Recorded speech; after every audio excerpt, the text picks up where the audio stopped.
No nii ülimalt emotsionaalne hetk on käes, ülikaua oodatud ja nii põnevil pole ma ammu olnud, aga Austriast on kohal minu tellitud saadetis.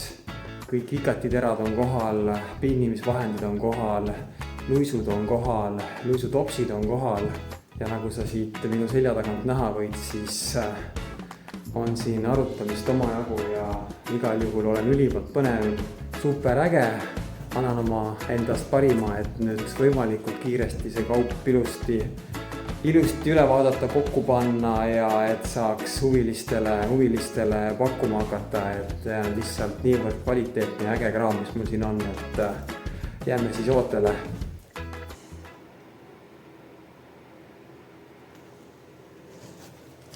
No selline vaade avaneb siis esimest korda, kui ma astusin siia Vikatimeistri stuudiosse sisse. Jooksin praegu trepist oma 10-20 korda, tõin natukene nodi siia. Mõtlesin, et hakkan nüüd siin vähe sättima, tegema, vaatama, mis see saab. Oi, juba kolistan siin vikatiterade otsa. Austrias tellitud kaup on siin.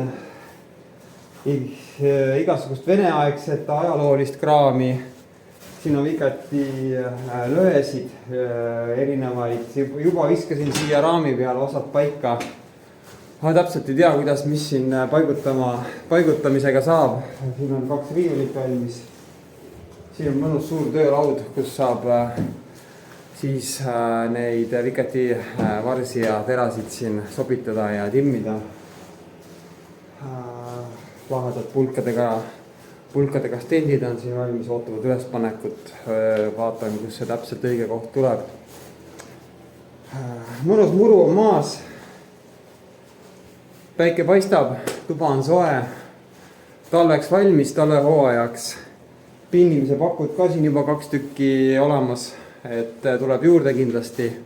Saab siin pinnida niimoodi, et kevadeks ranne soe ja suveks.